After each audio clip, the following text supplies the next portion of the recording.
নমস্কাৰ মৰমৰ ছাত্ৰ ছাত্ৰীসকল আজি মই তোমালোকৰ কাৰণে চতুৰ্থ শ্ৰেণীৰ আমাৰ গণিত পাঠ্যপুথিৰ পাঠ 2 আকৃতি পাঠটোলৈ আহিছোঁ। এতিয়া এই পাঠটোত আকৃতি বুলি কওঁতে ক'লে তোমালোকে নিশ্চয় আগতে পাই আহিছা যে আমি কিছুমান শেপছৰ কথা কওঁ যে কি আছিলে আমি আগতে মনত পেলাওঁ যদি ত্ৰিভুজ বৰ্গ সেইবিলাকো এটা এটা আকৃতি, ঠিক আছে, ঘনক আয়তীয় ঘনক এইবিলাকৰ কথা আমি আগতে পাই আহিছোঁ। এতিয়া আমি এই চেপ্টাৰটোতনো কি আছে, পাঠটোত কি আছে চাওঁ আহাচোন। শনিবৰীয়া চৰাত অজিত ছাৰে শিক্ষাৰ্থীসকলক বিভিন্ন ৰঙৰ কাগজ ব্যৱহাৰ কৰি আকৃতি প্ৰস্তুত কৰিবলৈ শিকাইছে। শিক্ষাৰ্থীসকলে ছাৰৰ সহযোগত সেই আকৃতিবোৰ ব্যৱহাৰ কৰি তলত দিয়া ধৰণে কিছুমান বস্তুৰ আৰ্হি প্ৰস্তুত কৰি উলিয়াইছে। এতিয়া অজিত ছাৰে যে প্ৰস্তুত কৰিবলৈ দিছে আকৃতি কিনো প্ৰস্তুত কৰিছে আমি চাওঁ আহাচোন। চোৱাচোন, এখন ট্ৰেইনৰ আকৃতি আৰু এটা ঘৰ এটা ৰকেট, ঠিক আছে, এই তিনিটা আকৃতি। এতিয়া এই আকৃতিটো আৰু এই আকৃতিটো আৰু এই আকৃতিটো তিনিটা আকৃতি বেলেগ বেলেগ যদিও ইয়াতে কিন্তু কিছুমান সাদৃশ্য আছে যে চোৱা ইয়াতে এইটো চুঙা বা শংকু একেলগে আছে, চুঙা শংকু আছে দেখিছেনে, আৰু এইবিলাক এটা এটা ব্লকক আমি আয়তীয় ঘনক বুলি ক'ব পাৰোঁ, ঠিক আছে, আৰু এইটোক আমি ঘনক বুলি ক'ব পাৰোঁ, ঠিক আছে। ঠিক তেনেধৰণে সেইবিলাক আকৃতি লগাই পেলাই এটা নতুন আকৃতিৰ এখন ট্ৰেইন, এটা ঘৰ, এখন ৰকেটৰ সৃষ্টি কৰিছে। এতিয়া ভালদৰে সেই আৰ্হিবোৰ মন কৰা আৰু আৰ্হিত থকা আকৃতিবোৰৰ নাম লিখিবলৈও দিছে আৰু অংকন কৰিবলৈ দিছে। চোৱা, প্ৰথম আৰ্হিটো কি, ছবিটো কি দিছে, ছবিটো তোমাৰ এখন ট্ৰেইন আছিলে আৰু সেই ট্ৰেইনখনত আয়তীয় ঘনক আছে বুলি কৈছে। হয়, আয়তীয় ঘনকটো চোৱা, এইটো হ'ল এটা আয়তীয় ঘনক, হয়নে, সেইকাৰণে আয়তীয় ঘনক বুলি লিখা হৈছে আৰু এইফালে আয়তীয় ঘনকৰ এটা ছবি অঁকা হৈছে। তাৰপিছত আমি যদি চাওঁ ট্ৰেইনখনত আৰু কি আছে, চোৱা, এটা শংকু আছে আৰু এটা ঘনক আছে, চুঙা আছে। এইটো চোৱা, ইয়াত তলত এনেধৰণে যোনটো আছে সেইটো হ'ল চুঙা আৰু ওপৰত যোনটো এনেকৈ আছে বাৰ্থডে কেকৰ গতে সি হ'ল শংকু। গতিকে আমি ইয়াত চুঙা আৰু শংকু আছে বুলি আমি আকৃতিৰ নামত লিখিছোঁ আৰু এইফালে আমি আকৃতি দুটা অংকন কৰি দেখুৱাইছোঁ, ঠিক আছে। এইটো হ'ল চুঙা, এইটো হ'ল শংকু। ঠিক তেনেধৰণে বাকী কেইটাতো আমাক আঁকি দেখুৱাবলৈ দিছে। আমি এতিয়া যদি ঘৰটো চাওঁ, ঘৰটোত আমি কি পাম চোৱা, আয়তীয় ঘনক আছে, তলৰটো হ'ল আয়তীয় ঘনক, ঠিক আছে। তাৰপিছত ওপৰত দুটা আছে, চুঙা আৰু শংকু একেলগে আছে, সেইকাৰণে আমি আয়তীয় ঘনক চুঙা শংকু ইয়াত আঁকি দেখুৱালোঁ আৰু লিখিও দেখুৱাইছোঁ যে আয়তীয় ঘনক চুঙা আৰু শংকু। আৰু আছে এই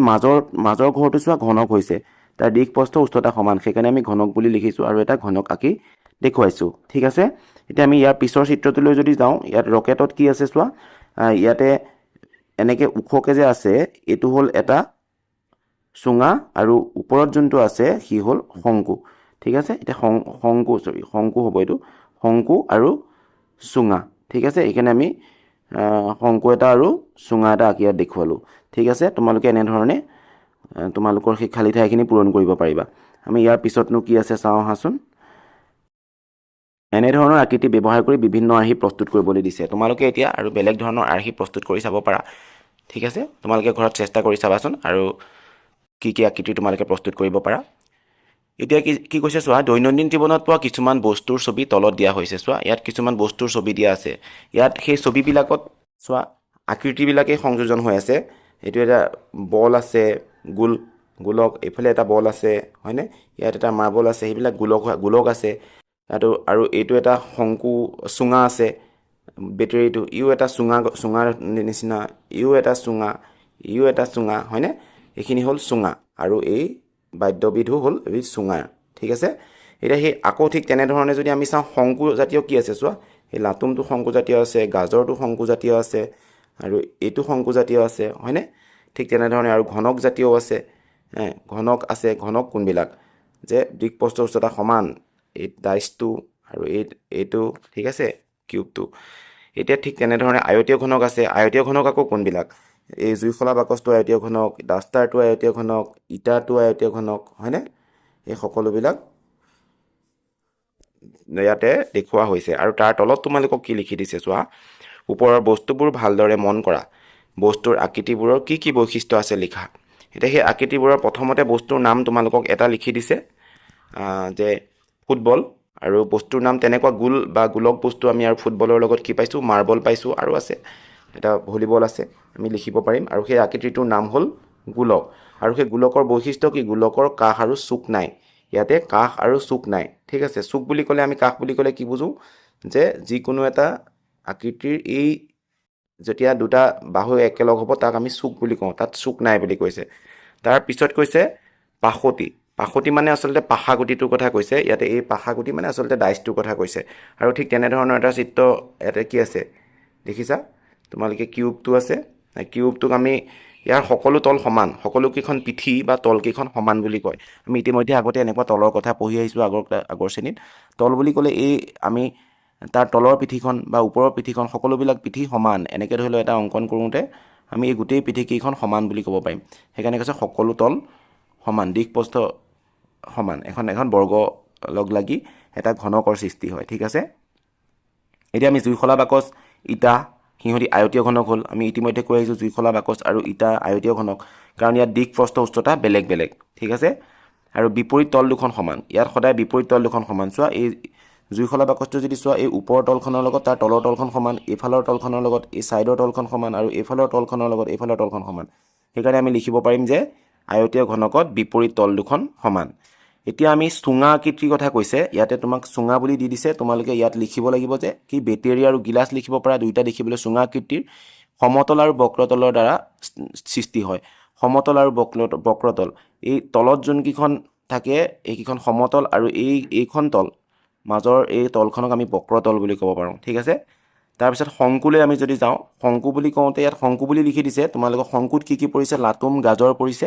আৰু চুক এটা আৰু দুখন তলযুক্ত তাত শংকুত তোমালোকে চাব পাৰা চুক এটা থাকে চোৱা এই শংকুটোতে চোৱা এতিয়া তোমালোকে চুক বুলি কওঁতে এই জইনিংটোক চুক বুলি কয় চুক এটা আৰু তাৰ তল দুখন এখন সমতল আৰু এখন বক্ৰতল থাকে ঠিক আছে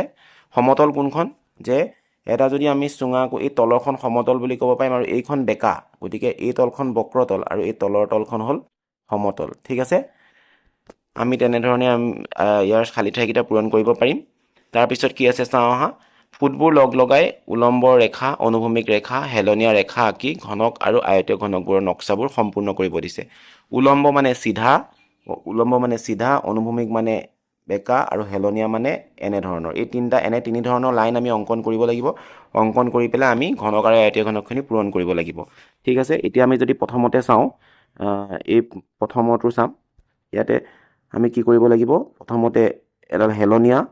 তাৰপৰা অনুভূমিক এনেধৰণে আমি ইয়াক ঘনকটো সম্পূৰ্ণ কৰিব পাৰিম তাৰ পিছৰ ঘনকটো আমি এনেদৰে আঁকিলোঁ তাৰপিছত এইটো জইন কৰিব লাগিব এইটো জইন কৰিব লাগিব এইটো জইন কৰি দিলোঁ ঘনক বনি গ'ল ঠিক আছে তাৰপিছত আকৌ কৈছে যে কি এইটো ইয়াত দিলোঁ আৰু এনেকৈ পেলাই আমি ঘনকটো সম্পূৰ্ণ কৰিব পাৰিম ঠিক আছে তোমালোকে এইটো ভালকৈ এবাৰ চাই ল'বা আৰু তোমালোকে স্কেল ব্যৱহাৰ কৰি অংকন কৰিবা হাতেৰে অংকন কৰিলে বেকা বেকি হোৱাৰ সম্ভাৱনা থাকে ঠিক আছে আমি ইয়াৰ পিছত কি আছে চাওঁ আহা শ্ৰেণীকোঠাৰ মেজত বিভিন্ন আকৃতিৰ বাকচ থৈ অজিত ছাৰে শিক্ষাৰ্থীসকলক দেখুৱালে চোৱা এই বাকচবিলাক থৈছে টুথপেষ্টৰ বাকচ চকৰ বাকচ জুইশলা বাকচ আৰু এই বাকচবোৰ খুলি চাওঁ আৰু খুলি চালে কিনো দেখিলে চাওঁ আহাচোন এই বাকচবোৰ খুলি ছাৰে কি কৰিলে চাওঁ আহা চোৱা টুথপেষ্টৰ এই বাকচটো খুলি দিয়াৰ লগে লগে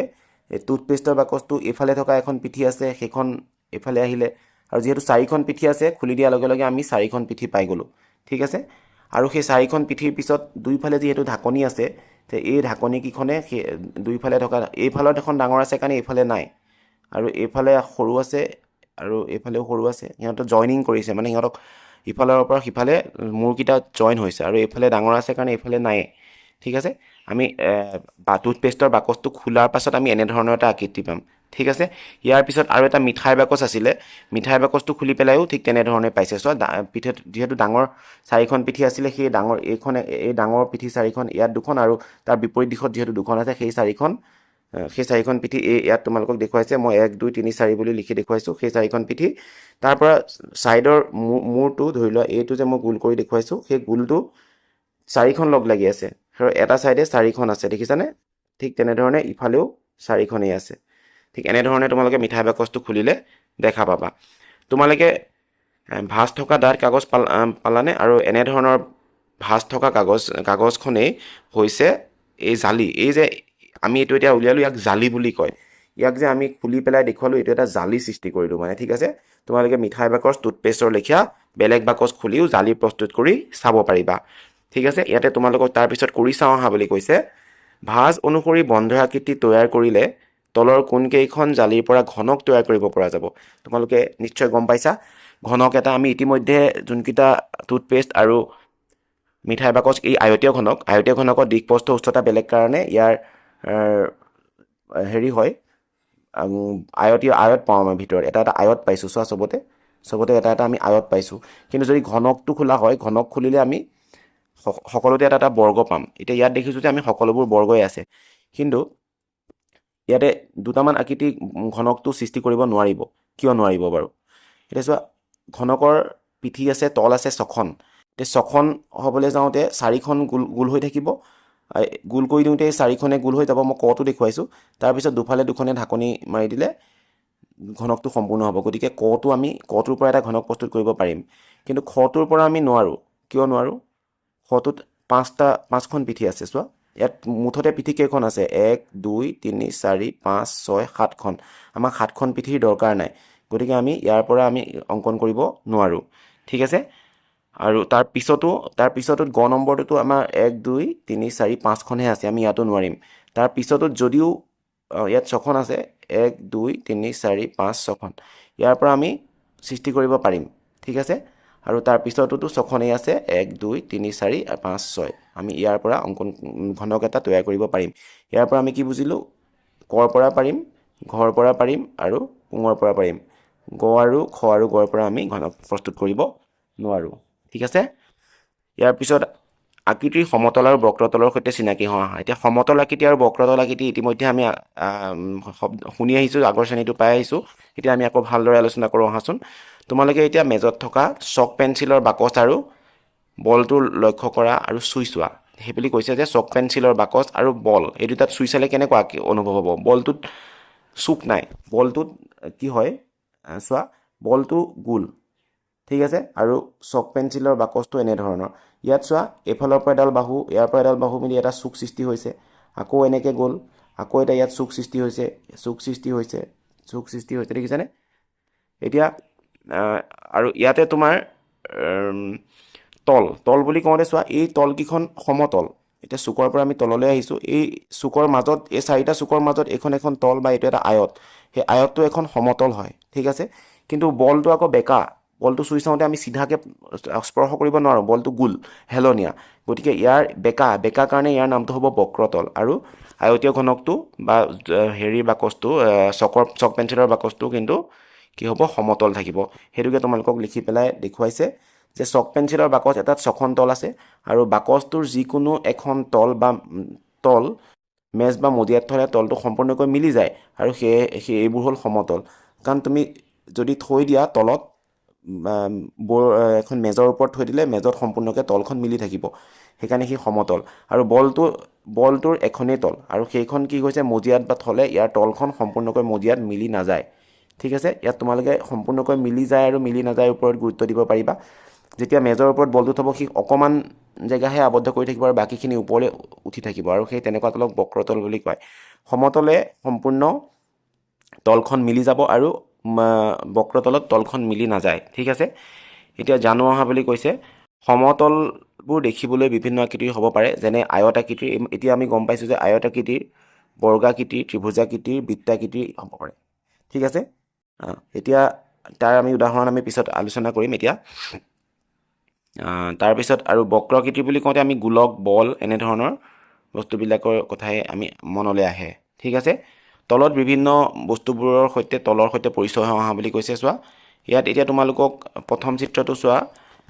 এটা বক্ৰতল দিছে এটা গোলক বা বলৰ দিছে গোটেই তলটো ইয়াত বক্ৰতল কাৰণ ই সম্পূৰ্ণকৈ মিলি যোৱা নাই যদিও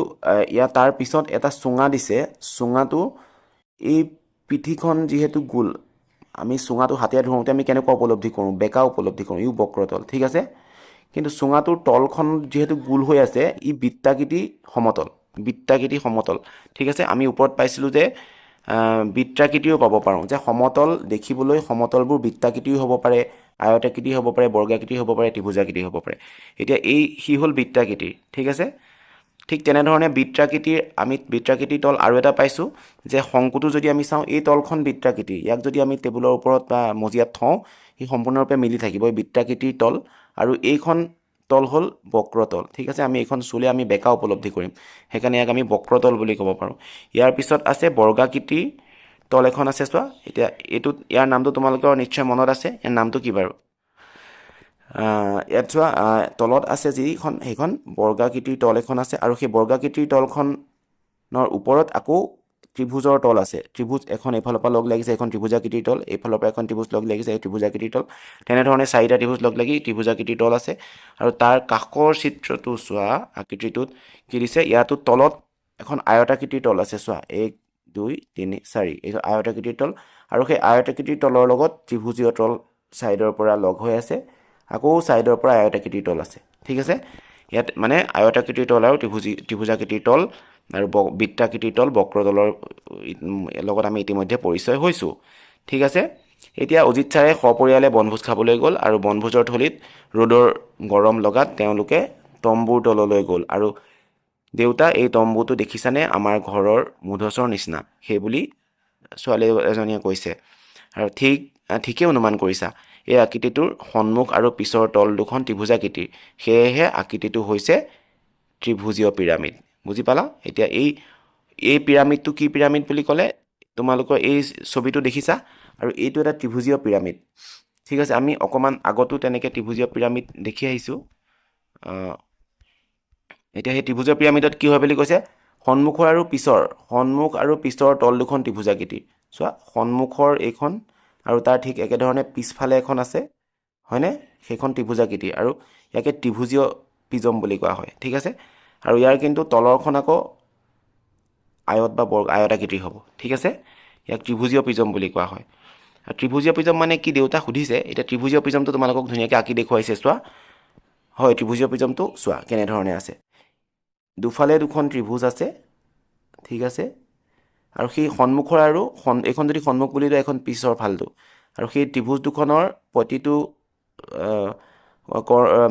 ভাৰ্টেক্স বা কৰ্ণাৰ বা তোমাৰ শীৰ্ষবিন্দু বুলি যদি কওঁ শীৰ্ষবিন্দুৱে লগ লাগিছে লগ লাগোঁতে তলত তিনিটা আয়তৰ সৃষ্টি হৈছে আৰু সেই সন্মুখৰ আৰু পিছৰ ফালে ত্ৰিভুজ আছে আৰু ইয়াকে আমি ত্ৰিভুজীয় প্ৰিজম বুলি কওঁ ঠিক আছে এতিয়া এই আকৃতিটো চোৱাচোন কাষত তোমালোকক এটা আকৃতি দিছে ইয়াৰ সন্মুখ আৰু পাছফালে কি আছে বৰ্গাকৃতি আছে গতিকে ইয়াৰ নামটো হ'ব বৰ্গীয় প্ৰিজম চোৱা এইটো এটা বৰ্গ আকৃতি আছে আৰু তাৰ পিছফালে এটা বৰ্গ আছে আৰু সেই বৰ্গৰ প্ৰতিটো শীৰ্ষবিন্দু লগ লগাই এটা আয়ত পাইছে সংযোজন কৰোঁতে আৰু সেই তেতিয়া সন্মুখত আৰু শেষত বৰ্গ আছে কাৰণে ইয়াক আমি বৰ্গীয় প্ৰিজম বুলি ক'ম ঠিক আছে আৰু তাৰ কাষত আৰু এটা চিত্ৰ তোমালোকক দেখুওৱা হৈছে এইবাৰ চোৱা এই চিত্ৰটোত সৰভুজীয় প্ৰিজম বুলি কৈছে এতিয়া সৰভুজীয় প্ৰিজম মানে কি ছটা সৰ মানে 6 ঠিক আছে ছটা বাহু আছে 1 2 3 4 5 6 সন্মুখতো 6 আছে আৰু পিছতো তেনেকৈ ছটা বাহু আছে তাক সৰভুজ আছে আৰু সৰভুজৰ লগত এক বাকী শীৰ্ষবিন্দুকেইটা লগ লাগি এটা সৰভুজীয় প্ৰিজম বনিছে আৰু সৰভুজীয় প্ৰিজমৰ সন্মুখ আৰু শেষত সৰভুজীয় এটা আকৃতি লগ লাগি থাকে সৰভুজ এটা লগ লাগি থাকে এতিয়া জালিৰ সহায়ত প্ৰিজম সাজু অহা বুলি কৈছে এতিয়া চোৱা এই জালিখন কাষৰ যোনটো ত্ৰিভুজীয় প্ৰিজমটো খুলি দিলে বা মেলি দিলে আমি এনেধৰণৰ এটা জালি পাম আমি ইতিমধ্যে জালিৰ কথা শিকি আহিছোঁ কাৰণ ইয়াতে চোৱা এখন আয়ত মাজত আৰু কাষত ইফালে দুখন আয়ত আছে টোটেল তিনিখন আয়ত মুঠেই তিনিখন আয়তক আমি এনেকৈ খুলি দিলে এনেকুৱা পাম আৰু যিহেতু এই সন্মুখৰ আৰু শেষৰ ত্ৰিভুজকেইটা আমি এনেধৰণে পাম এইটো হ'ল ত্ৰিভুজীয় প্ৰিজমৰ এটা জালি ঠিক আছে ঠিক তেনেকৈ বৰ্গীয় প্ৰিজমৰ জালিটো কেনেকৈ হ'ব দুফালে দুটা বৰ্গ থাকিব এই প্ৰথম সন্মুখৰ আৰু শেষৰ দুটা বৰ্গ ধৰি লোৱা তুমি এই দুটা আৰু খুলি দিয়াৰ লগে লগে আমি চাৰিটা বৰ্গ পাম আৰু সেই চাৰিটা বৰ্গ এনেধৰণে আমি তাক দেখুৱাব পাৰোঁ এইটো হ'ল বৰ্গীয় প্ৰিজমৰ জালি ঠিক আছে এতিয়া তাৰ তলত কি দিছে চোৱা সৰভুজীয় প্ৰিজমৰ জালিটো দেখুৱাই দিছে এতিয়া আমি দুটা সৰভুজ যিহেতু পাইছিলোঁ সৰভুজ বুলি কোৱাৰ লগে লগে ছটা বাহু থাকে আৰু সেই ছটা বাহু আমি ইয়াত পাইছোঁ আৰু সেই সৰভুজৰ লগত এটা বিপৰীত ফালে এটা যিহেতু পিছফালে থাকে তাৰ এটা সৰভুজ ইয়াক দেখুওৱা হৈছে আৰু প্ৰত্যেকটো বাহুৰ লগতে এটা আয়তৰ সৃষ্টি হৈছে গতিকে ছটা আয়তৰ সৃষ্টি হ'ল ঠিক আছে তিনিটা চাৰিটা পাঁচটা আৰু এইটো শেষৰটো হ'ল ছটা ঠিক আছে এই হ'ল সৰভুজীয় প্ৰিজমৰ জালি ঠিক আছে এতিয়া তোমালোকৰ কি হৈছে চোৱা, পাঠ্যপুথিৰ শেষত তোমালোকৰ এনেকুৱা প্ৰিজম কাটিবৰ কাৰণে দিছে, তোমালোকে চাব পাৰিবা।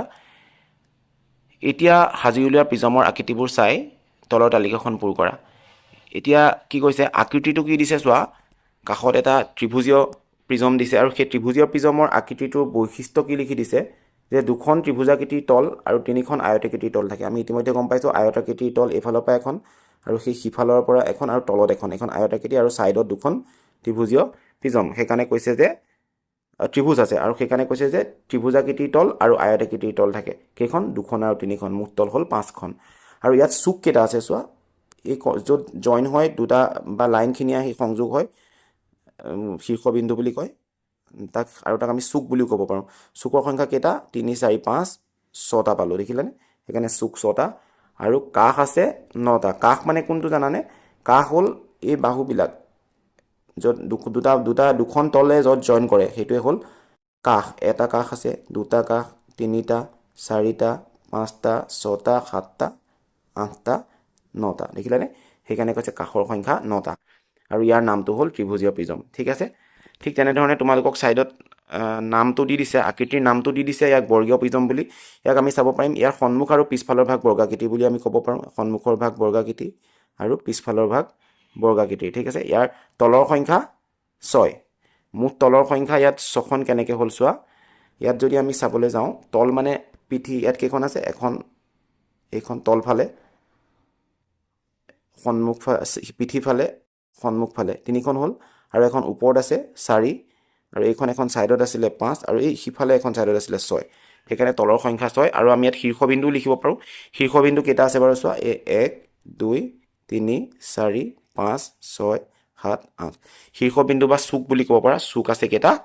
8টা। ঠিক আছে, চুকৰ সংখ্যা 8টা বুলি তোমালোকে ইয়াত এটা পইণ্ট লিখিব পাৰা, বহীত লিখি থবা। ঠিক আছে, আৰু এতিয়া আমি সৰভুজীয় প্ৰিজমৰ কথা যদি যাওঁ, সৰভুজীয় প্ৰিজমটোত কি আছে চাওঁ আহা। একেধৰণে আমি গম পাই আহিছোঁ, সন্মুখৰ এটা সৰভুজ আৰু পিছত এটা সৰভুজ, সেইকাৰণে ক'লে সন্মুখ আৰু পিছৰ ভাগটো সৰভুজ আকৃতি। আৰু মুঠ তলৰ সংখ্যা 8, ইয়াতে মুঠ তলৰ সংখ্যা 8 আৰু মুঠ চুকৰ সংখ্যা উলিয়াব পাৰা তোমালোকে। মুঠ চুকটো কেনেকৈ উলিয়াবা চোৱা, এতিয়া ইয়াত এটা চুক, দুটা চুক, 3টা চুক, 4টা চুক, 5টা চুক, 6টা চুক, আৰু এইফালেও ঠিক তেনেধৰণে 6, 6, 12টা চুক আছে। আৰু তলৰ সংখ্যা বুলি কোৱাৰ লগে লগে কি হ'ব যে ইয়াত প্ৰত্যেকটো তলটো তোমালোকে ইয়াত স্পষ্টকৈ বুজি পাইছা চোৱা, ইয়াত কেইখন তল আছে। এইবিলাক যে আমি জালিখন বনাইছিলোঁ, জালিতে ওলাইছে 1খন তল, 2খন তল, 3খন, 4খন, 5খন, 6খন, 7খন, 8খন, আৰু ইয়াতে গম পালা যে তল 8খন আছে। সেইকাৰণে আমি লিখিছোঁ যে তলৰ সংখ্যা 8। ঠিক আছে, তলখন তোমালোকে যদি স্পষ্টকৈ ধৰিব নোৱাৰা, জালি সৃষ্টি কৰি ল'বা, জালিত যে তলখিনি স্পষ্টকৈ ওলাই যাব। ঠিক আছে, ওপৰৰ তালিকাখন চাই উত্তৰ লিখা বুলি কৈছে। এতিয়া কৈছে কি আকৃতিত, 1 নম্বৰটো চাবা দেই, মই 1 নম্বৰটো আলোচনা কৰিবলৈ আগবাঢ়িছোঁ। কি আকৃতিৰ তল আটাইকেইটা প্ৰিজমৰ আকৃতি দেখা গৈছে? কি আকৃতিৰ তল দেখা গৈছে চোৱা, আয়ত আকৃতিৰ তল। সকলোতে আয়ত আকৃতিৰ তল এটা আছেই। ইয়াত এইখন পিঠি আয়ত আকৃতি বুলি ক'ব পাৰোঁ। ঠিক আছে, আমি এইখন পিঠি আয়ত আকৃতি বুলি ক'ব পাৰোঁ। ইয়াত এইটো আয়ত আকৃতি, ইয়াত এইটো পিঠি, এইখন পিঠি আয়ত আকৃতি। গতিকে সকলোতে আমি আয়ত আকৃতিৰ তল এটা পাইছোঁ। ইয়াৰ 2 নম্বৰ প্ৰশ্নটো যদি আমি যাওঁ, কি হ'ব? 2 নম্বৰ, আটাইতকৈ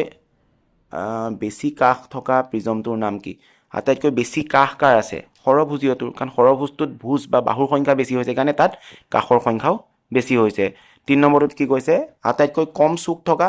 আৰু বাহুৰ সংখ্যা বেছি হ'লে চুকৰ সংখ্যা বেছি হয়। ইয়াত যিহেতু ত্ৰিভুজীয় প্ৰিজমটোত বাহুৰ সংখ্যা কম, সেইকাৰণে চুকৰ সংখ্যাও কম। ধন্যবাদ ছাত্ৰ ছাত্ৰীসকল। তোমালোকৰ পাৰ্ট 1 আছিলে। ইয়াৰ পিছৰ ভিডিঅ'ত পাৰ্ট 2 হিচাপে তোমালোকক বাকীখিনি এই চেপ্টাৰটো দিবলৈ চেষ্টা কৰিম। তোমালোকে যদি কিবা বুজি পোৱা নাই কমেণ্ট যোগে জনাবা। ধন্যবাদ।